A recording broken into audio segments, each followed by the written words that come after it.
60 دنوں کا سفر ہے بھائی۔ اس نے کہا نہیں نہیں، کوئی ایسا بڑا خزانہ ہے کہ میں اسے جلدی لینا چاہتا ہوں، چلو ذرا قافلہ تیار کرو۔ قافلہ تیار ہو گیا، وزیر مشیر نوکر چاکر قریب ہیں، اور یہ شاہی لباس میں مصعب بن عمیر آگے آگے، باقی سارے پیچھے پیچھے۔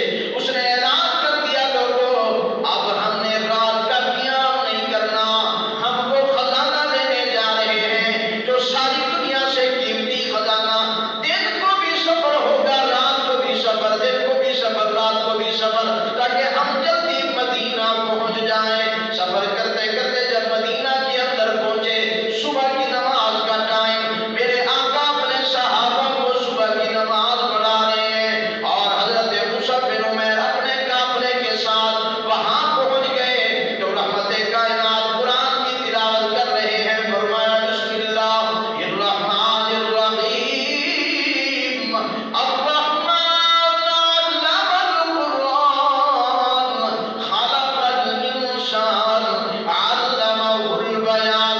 قرآن کی تلاوت سننے کے ساتھ مصعب بن عمیر کے قدم رک گئے۔ اس نے کہا بھائی یہ کیا چیز ہے، یہ کون سی شاعری ہے، یہ کون سا کلام ہے جو یہ بندہ پڑھ رہا ہے؟ نبی کے صحابی نے کہا مصعب یہ کوئی دنیا کے شاعر کا کلام نہیں ہے، یہ میرے اللہ کا کلام ہے۔ اچھا اللہ کا کلام؟ آقا نے مختصر کرو، آقا نے سلام پھیرا اور یوں میرے آقا کی نظر رحمت گئی مصعب بن عمیر کے چہرے پر۔ رحمت کائنات نے فرمایا میرے صحابی ذرا اس مسافر کو بلا کے لے آ۔ حضرت مصعب فرماتے ہیں میں قریب گیا، آقا کے چہرے کا دیدار کیا، وہ چہرہ جس چہرے کی قسم خدا اٹھائے، وہ چہرہ جسے دیکھ کر لوگ کلمہ پڑھ لیتے ہیں۔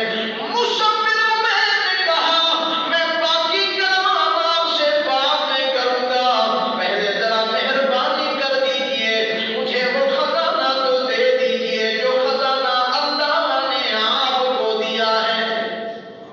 رحمت کائنات نے فرمایا آ جاؤ مصعب، آ جاؤ، کلمہ پڑھ لو۔ کلمہ پڑھا، خزانہ مل گیا قرآن کا۔ کچھ دن گزرے، حضرت بلال میرے آقا کی خدمت میں آئے، ادھر سے کپڑے پھٹے ہوئے، ادھر سے کپڑے پھٹے ہوئے، اور آقا نے فرمایا بلال کیا تم اس کو سلائی نہیں کروا سکتا؟